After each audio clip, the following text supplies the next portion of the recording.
Hi, I'm Helen Besant and welcome to the assessment webinar for the first unit of the 4 units that make up the Foundation Certificate in People Practice.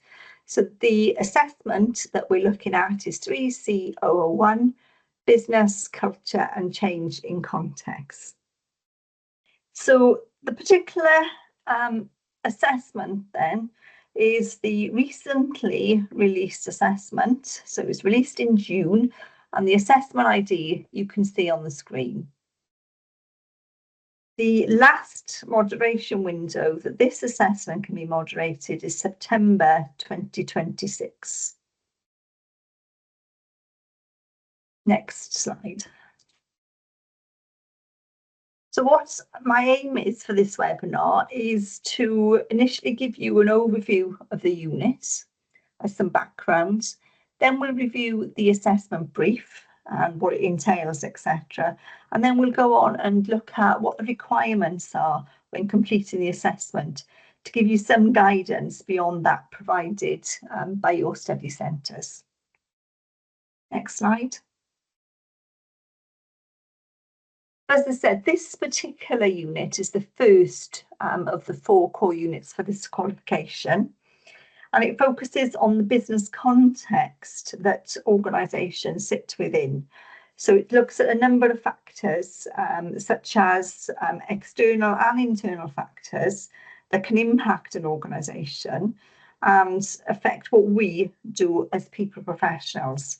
So, for example, it would look at business goals, culture with an organisation, change with an organisation are just some of the examples of things that are included within this unit. So the unit is made up of 3 learning outcomes and 9 assessment criteria, all of which are assessed as a part of this assessment. Next slide. So when we look at the assessment then, it is based on a case study, and the case study includes 2 fictional organisations. So Best Pharmacy Ever, referred to as BPE, and then Rosso. So you will need to provide written answers to 9 mandatory questions in relation to the case study organisations. The word count for this assignment is 2,500 words. So your total word count is 2,500 words with minus or plus 10%. So you could go 10% over, or you could go 10% under, but it's very important that you don't go over because there are consequences for going over, which we will look at a bit later. When you're attempting the assessment, please remember that you are looking to demonstrate as fully as possible your knowledge and understanding against each assessment criteria. So whatever the subject area is, always remember that you're looking to fully showcase your knowledge and your understanding of each of those subject areas. Next slide. So as I mentioned, the assessment then is based on a fictional case study of Best Pharmacy Ever and M. Rosso. And this case study is included within the assessment brief. Now, it's absolutely essential that when attempting the assessment, you read the case study and identify with the scenario. Both organisations are pharmacies, but when you read the case study, you'll see that they do have their differences. So, for example, BPE, it's owned by somebody called Shiva, and they have 5 pharmacies established originally in 1995, whereas Rosso is a national chain of pharmacies.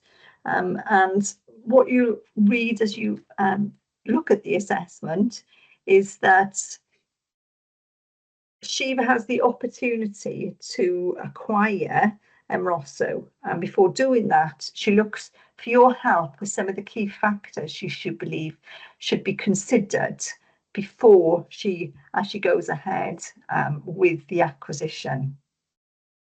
So the case study gives you quite a lot of information, but it's not going to answer all of the questions for you.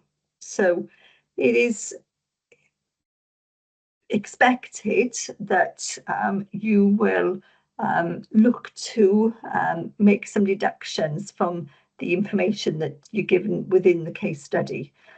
So thinking, for example, more about their main customers, thinking about the technology that the organisations might use. So, as I say, it gives you quite a lot of information, but it is necessary for you to make what we would consider sensible and logical deductions from the information provided. What is important, though, is when you answer the questions, they all directly relate to the case study, and important that your answers address specifically what has been asked. So always, before planning your answers, can you make sure that you are very clear about what this assessment is asking, what each individual question is asking, and they're not confusing it with questions from previous assessment briefs, because the questions are different, and therefore what is required as an answer is also going to be different. But it is essential that when you're answering each question, that you relate it to the case study organisations. Next slide.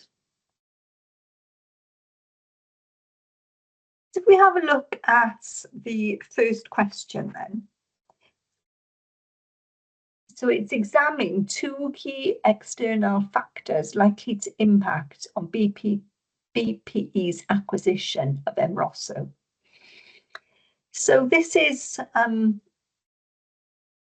encouraging you to think about the external factors that are likely to impact the organisation once it's BPP acquires Emrosso. So you might, for example, start by doing a personal analysis to help you identify these factors. So thinking about political factors, economic, social, technical, legal, environmental, ethical factors. And then within your examination, you're looking at what those factors are and how they might impact the BPP after it's acquired Emrosso. So some examples might be some of the social factors you might identify are the general public are more health conscious.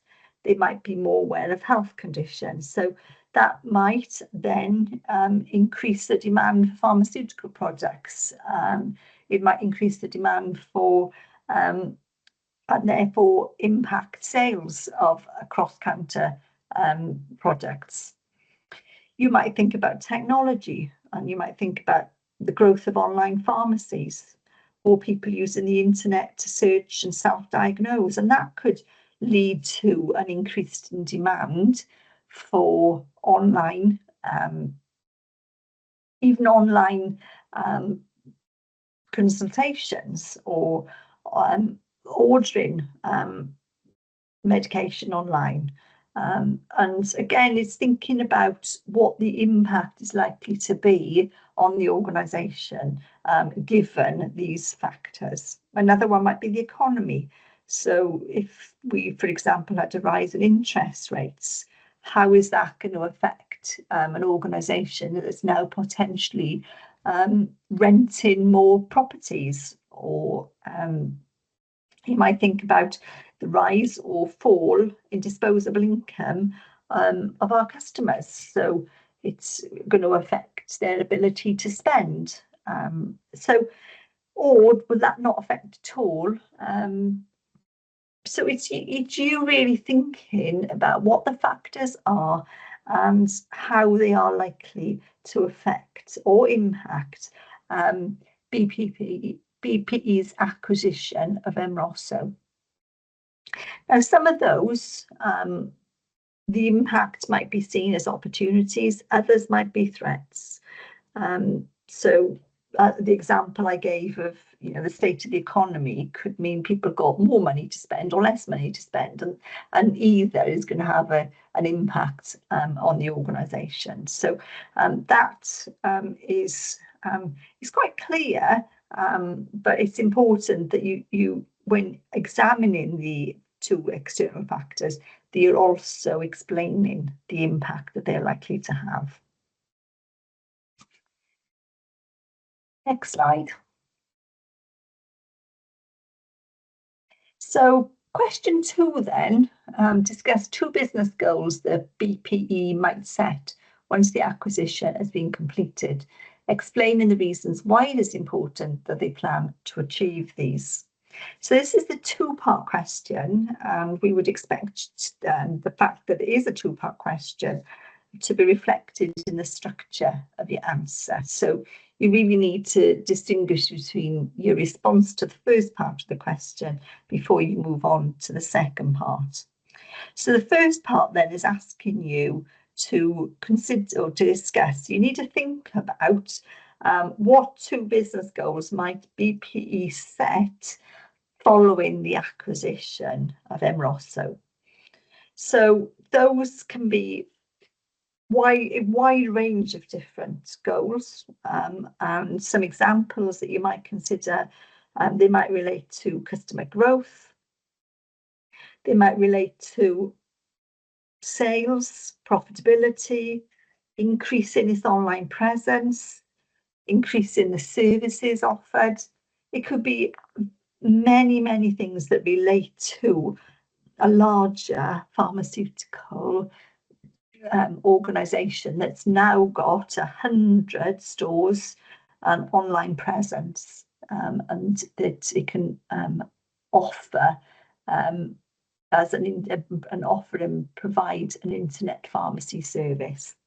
So it's thinking really, what would you consider might be the goals that it would set, and identify and discuss those as to what those might be and why they might set those goals. But what would also be useful is if you could show that you understand the need for goals to be smart. So that is relates to specific, measurable, achievable, relevant, and time-bound. So when you're including what those business goals might be, it would be a good thing, because it would further demonstrate your understanding if you were a little bit more specific with those goals. So, for example, if it was about increasing the organisation's online presence, you might say it wants to increase its online presence by 10% over the next 3 years. So it's more measurable, it's time bound. So when you're setting and talking and discussing these goals, again, if you can think about and maybe discuss the need for goals to be smart. And then you need to move on and explain why goals need to be planned to be achieved. So there are a number of reasons why an organisation should plan to achieve its goals.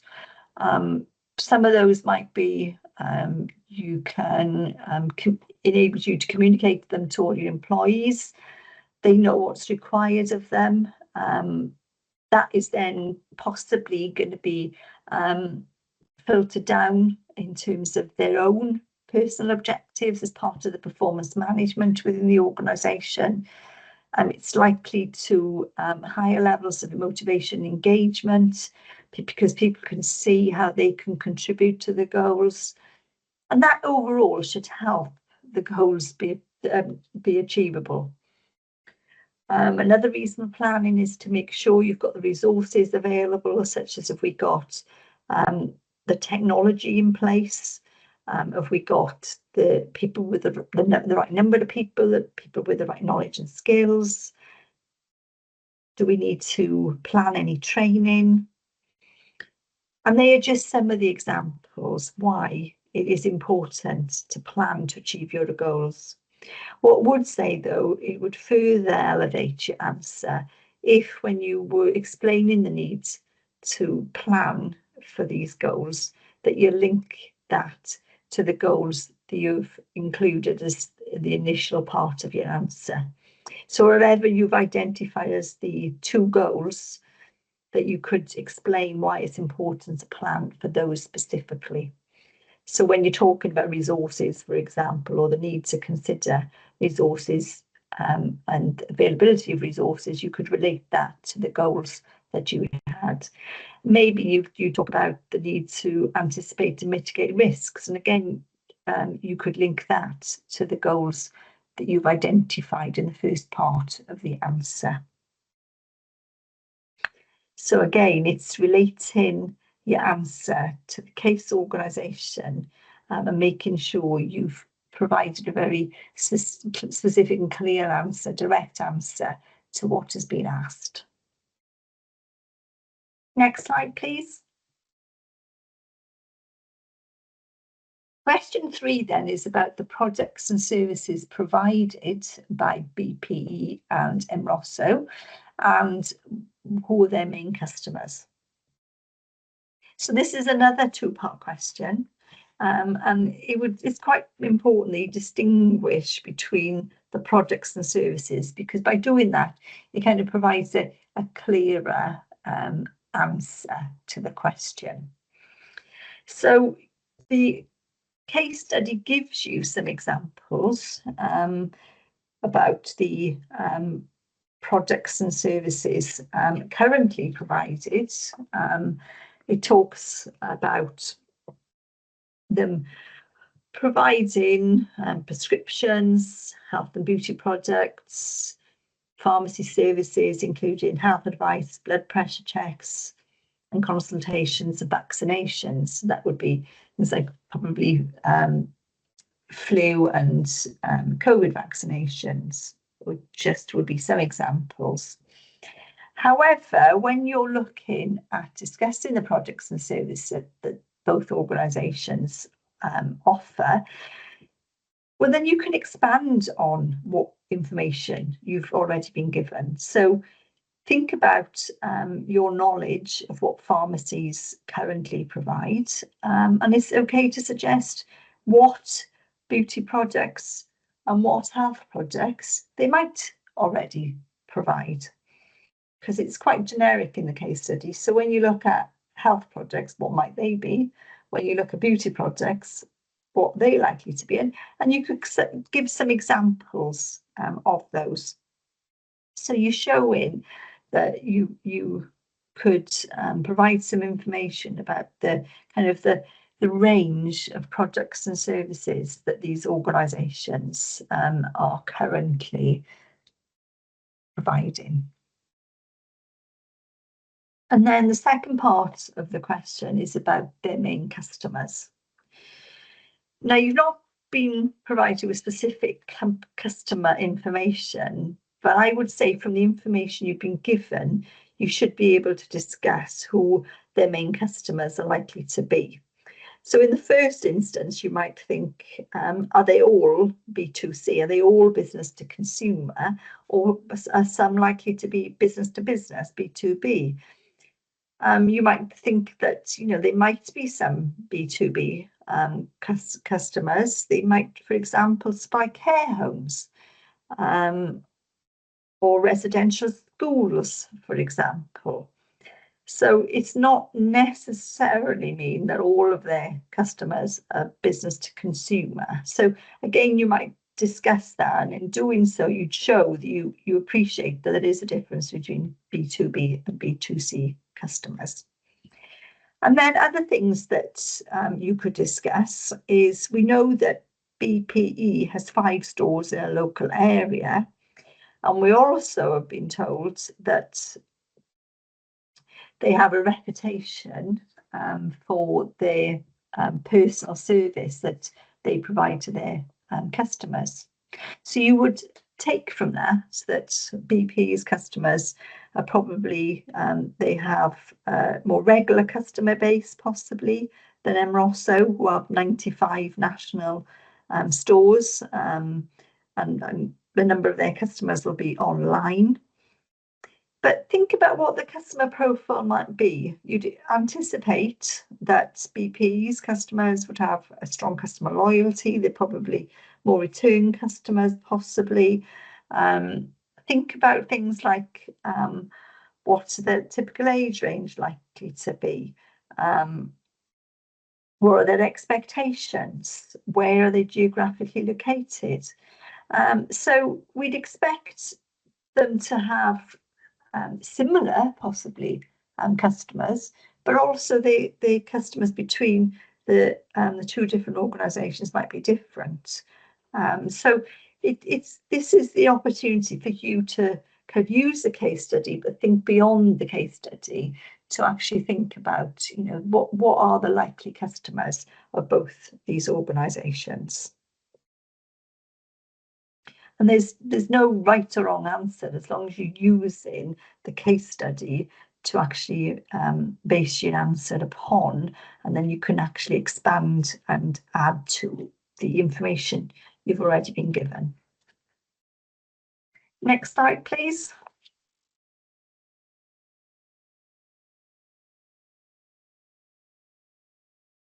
So this question is about the technologies used by people professionals. So the question then is, review the range of technology that could be available to the people professionals working at BPE and Emrosso, and how these could be utilised to improve working practices and collaboration after the acquisition. So this is your opportunity then to show your knowledge and understanding of the range of technologies that could be used by people professionals working at both these organisations. Now, the first thing I'd say is, because BP is a much smaller organisation to Emrosso, it's very likely that they can have a less sophisticated system than potentially Emrosso. So when you're looking at the technologies that could be used following the acquisition, you would expect or anticipate that because it's going to be a much larger organisation, that they're going to have a bigger people presence than BP currently has.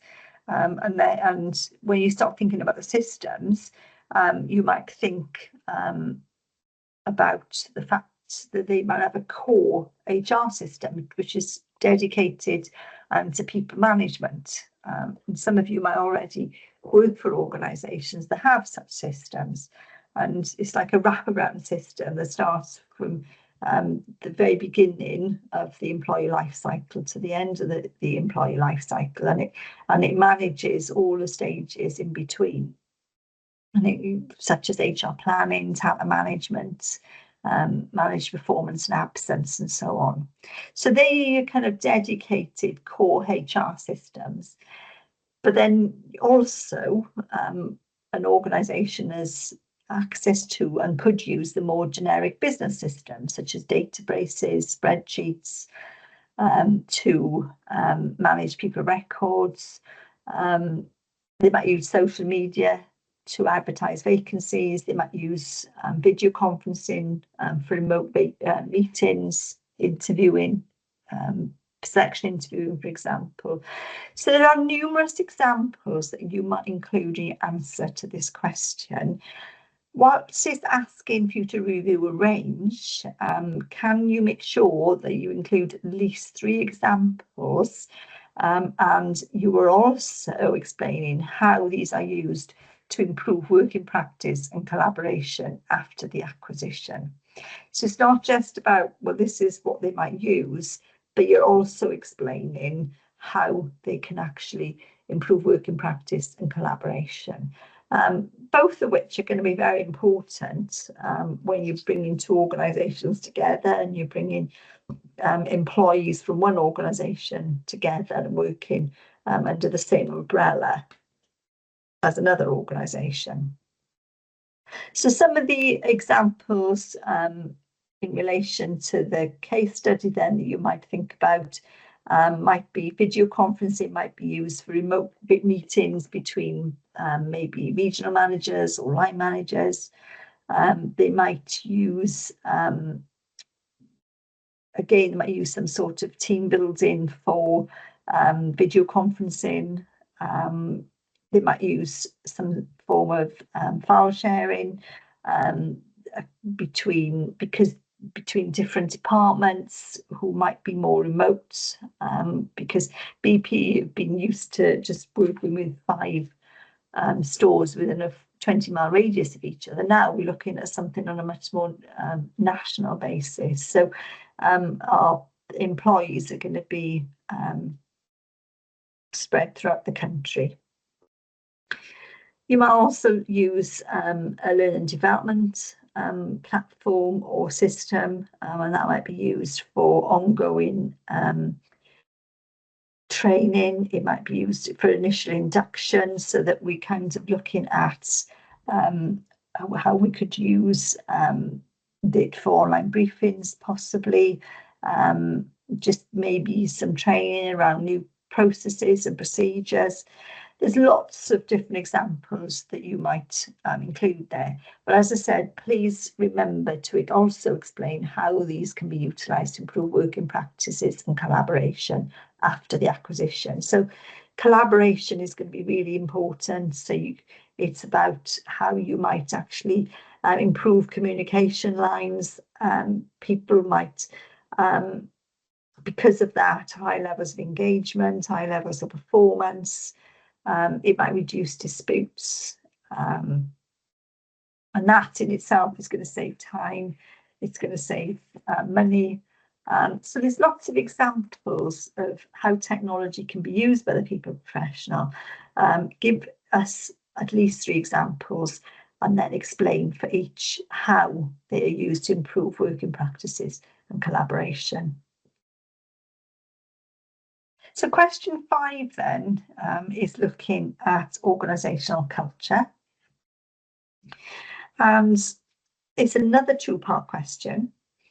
And you probably find that some background reading is going to be useful here to actually help you define what is meant by organisational culture, and then look at why it's to be important to foster an appropriate and effective workplace culture in BPE after the acquisition.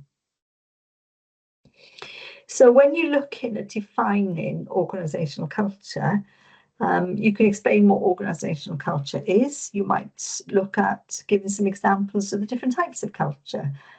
Charles Handy writes about task culture, role culture, for example. You could also explain how these can present themselves within the organisation. So you could refer to Edgar Schein's artifacts, values and beliefs, for example. So thinking about what culture is and how it might present itself at BPE, and what the culture currently is and how it might be different after the acquisition. So the case study gives you some information, but above and beyond that, it's the initial part of that question is for you to be able to showcase your knowledge and understanding of what is meant by organisational culture, and then looking at what the benefits of having a positive culture are. So we're then looking at why is it important to foster an appropriate and effective workplace culture at BP after the acquisition. So in the second part of your answer then, think about why it's important to foster an appropriate and effective workplace culture. You might think about things like a positive culture brings higher levels of engagement, high levels of motivation, and linked to that then you're likely to get high levels of performance. So you might look at ensuring that you retain that personal service, and you continue to give high levels of customer service. That in turn should secure ongoing sales. It could increase sales for the organisation.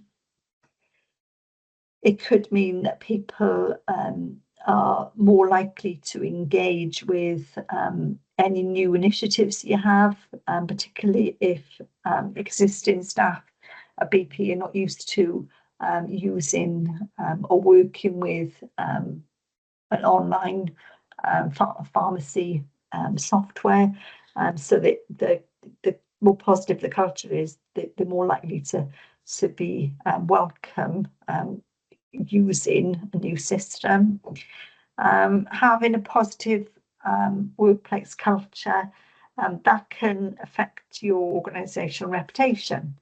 So you're going to be more attractive as an employer. You're going to be more likely to retain your staff. It's going to potentially lower staff turnover. There's lots of different benefits of having a positive workplace culture. So it's for you to be able to discuss why the reasons for that, and how the organisation will benefit by having such a positive culture. Next slide, please. So question 6 is another two-part question. It's asking you to explain how organisations function as whole systems and how the work and actions of the people professionals at BPE after the acquisition could impact the organisation. So let's look at the first part of the question. This is where you need to demonstrate your knowledge and understanding of how organised function as whole systems. So first of all, you are given some information in the case study about the organisational structure, for example, and it gives you some information about Enrosso's different departments. So if you think about the organisation and what it might look like after the acquisition, you could, for example, refer to the McKinsey model, and what parts might make up the new BPE. You could look at the organisational structure. You could look at their systems and processes. You can look at the likely departments and how these departments interact. So when you're explaining how an organisation functions as a whole system, well, then you can refer to the organisations that are in the case study. And that will actually help then to illustrate your understanding of the concept that organisations do function as whole systems. So having done that, you'll then move on to explain how the actions and work of the people professional at BPE after the acquisition could impact the organisation. So again, you draw the scenario to support your answer. And although it's actually asking you about the actions of the employee, the people professionals, we need to be placing emphasis on the actual impact to the organisation of these actions. So some of the actions might involve, for example, training both sets of employees. So that it would be an action. What would be the impact when you're going to have, hopefully, a smoother transition? You're going to have less mistakes. You're going to have people feeling more confident, particularly if they're possibly moving into a new role. People will be more confident, more competent. You're going to retain levels of performance. You're not going to see dips or reduction in levels of customer service, for example. Because the impact of our actions as people professionals can both be positive and negative. And it's okay in your answer to actually show that we can have a positive impact. Some actions can have a positive impact, some can have a negative impact. Another action might be, we might facilitate the communication and possibly the coming together of a number of teams. So we might run team building activities. That's going to improve communication across the newly formed organisation. That could impact levels of motivation, levels of morale, levels of performance. Hopefully, we'd see less disputes, and just generally higher productivity, which is going to save time, it's going to increase revenue, it's going to save money. So think about not just the actions that the people professional is likely to take after the acquisition, but also explain what the impact on the organisation is likely to be. So focusing on and putting emphasis on the impact of those actions. Next slide.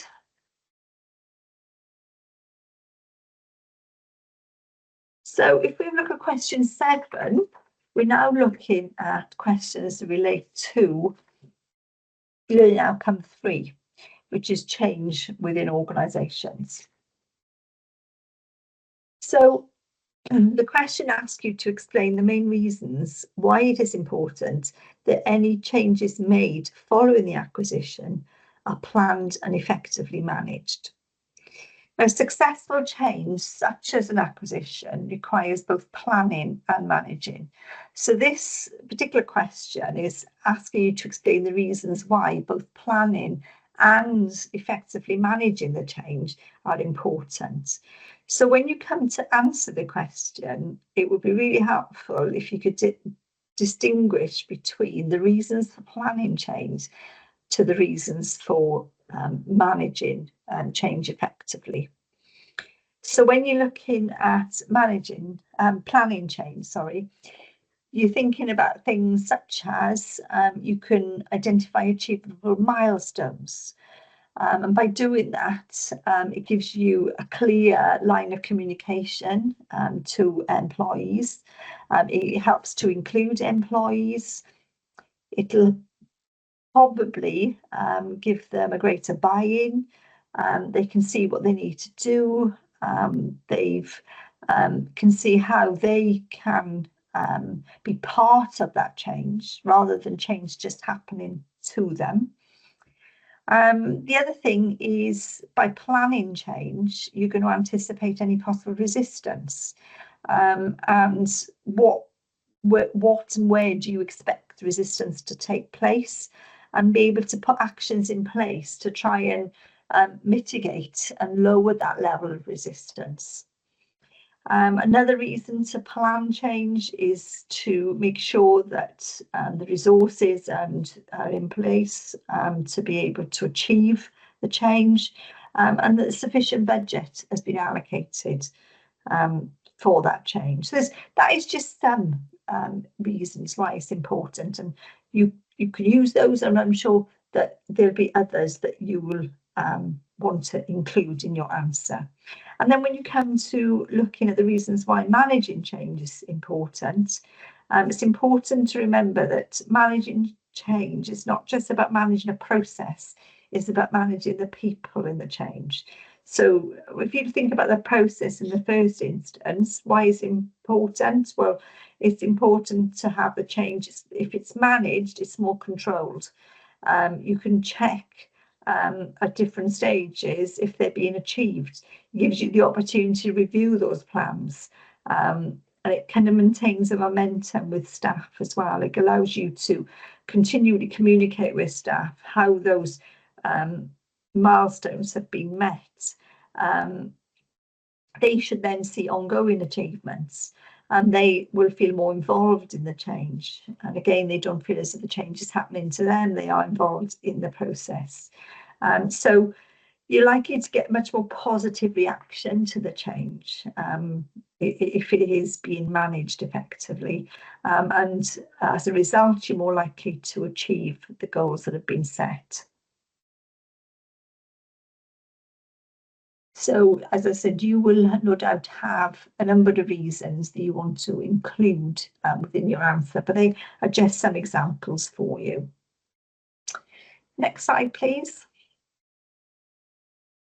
So question 8 is also about change within the organisation, but this is looking at the role of the people professionals. So the question is asking you to consider the importance and role that the people professionals in BPE and MROSO could play during the changes. So as they're going through the acquisition, there are likely to be other changes. So we are here we need to show that we understand the roles that the people professional might adopt during that change process. And this isn't just how we can support the change, but identifying the actual roles that the people professional might adopt. So, for example, the change champion, the facilitator, the gatekeeper.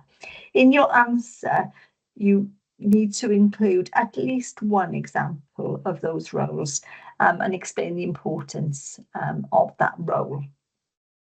So please don't get sidetracked by just explaining how, as a people professional, we can support the change, but also make sure that we're identifying one of the roles.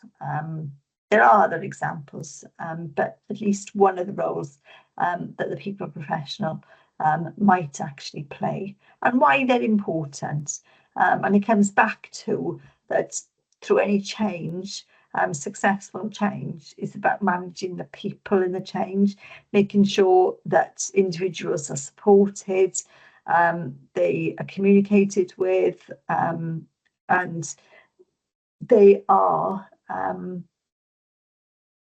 fully aware of how they're going to be impacted by the change, and that by involving them, they are more likely to embrace that change.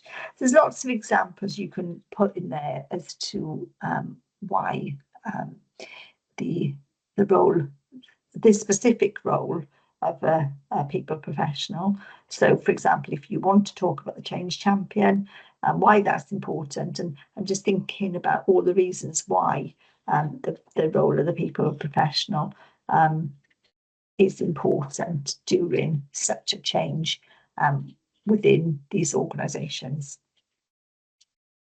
And finally, then we look at question number 9. This is looking at the impact of change on people. So it's discuss how the changes could impact people working at BPE and MROSO. So it's likely to create some waves when and if and when the acquisition takes place. And we need to appreciate that people react differently to change. It's going to impact the people at BPE and it's going to impact the employees at MROSO. So we need to, in this, in answer to this question, think about the different ways that change are likely to affect the employees in both organisations. Again, you can use any background reading that you might have completed, but what might be useful for you is to think about the change, the practical sort of physical changes that might happen to people, and then think about the emotional sort of behavioural ways that people can be affected by change. So when you start looking at kind of the physical effects of change, people might find that their job role changes.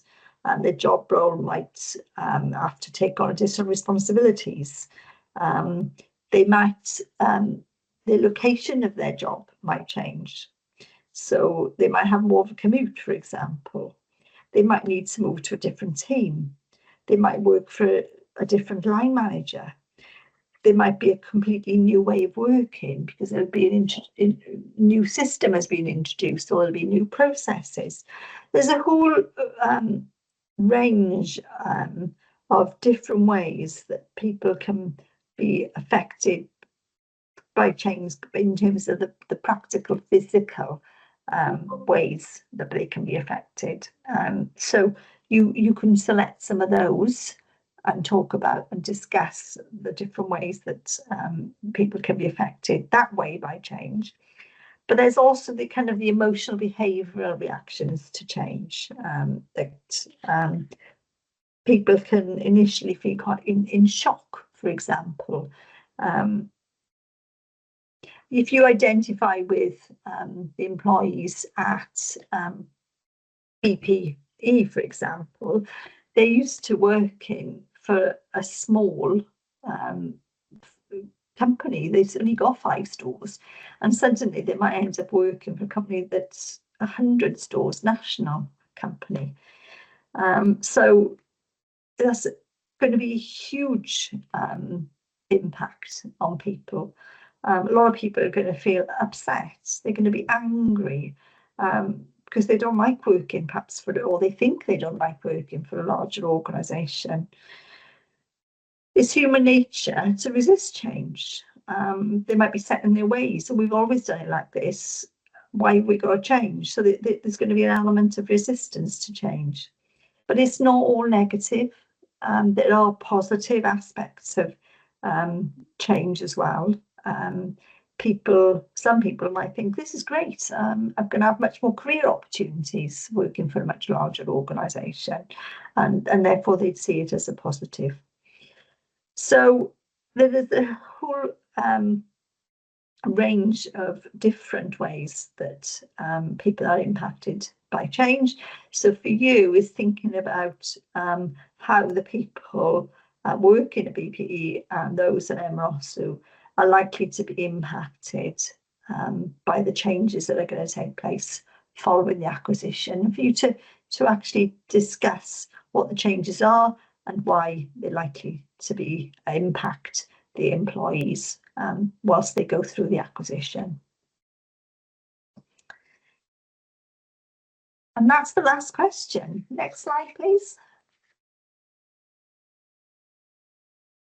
So hopefully you'll have found that that has given you guidance to answer all of the 9 questions. But before you put down your, I say metaphorically speaking, put down your pen and you think, right, I finished the assessment now. There are some final checks which I would encourage you to make, because they're quite key really in terms of making sure that you've actually done everything that's required for the assessment. So the first thing is, have you provided clearly explained answers relate to the case study? So go back to your answers and just check, are my answers as clear as they possibly could be? And do they all relate to the case study? So that would be BPE and MROSO and what you've been told within the case study. Are your answers clearly structured and presented? So think about how you present your work. So you could, for example, if there's 2 parts to an answer, use possibly some subheadings just to clearly identify between each part of your question. It also helps to kind of highlight the main points, and you get kind of more clearly defined structure. Also, can you make sure that you include the question number and the respective assessment criteria number along with each of your answer to the individual questions? So the presentation of your work, think about how clearly has it been presented, and how does it, not just in terms of what you've written, but how you've presented the work as well. I'd always recommend, because this is a professional qualification, it is good practice to have your work proofread, because however many times we can read something, if it's our own work, it's so easy to overlook kind of a spelling mistake or typing error. So I would suggest that if you have somebody that could proofread your work, it's beneficial, because it does then avoid submitting it with any typing mistakes or any grammatical or spelling mistakes. When you come to submit your work, can you make sure that you are within the word count? And that, I mentioned that earlier, the word count for this assessment is 2,500 words plus or minus the 10%. However, your work will actually lose one of its attempts if you go over the word count. So if you were to submit a piece of work and you were in excess of the 2,500 plus 10%, which is 2,750 words, if you go over that, you will lose one of your attempts. So you get 3 attempts, and it would be a shame to lose your first attempt at the submission if you were over the word count. So it's very important that you double check your word count, and that you do so with reference to the CIPD word count policy, which I'm sure your centre has provided for you. So if you haven't seen that, it's important that you either look for that or ask for it, because when you check in your word count, it's crucial really that you stay within what is the upper limit,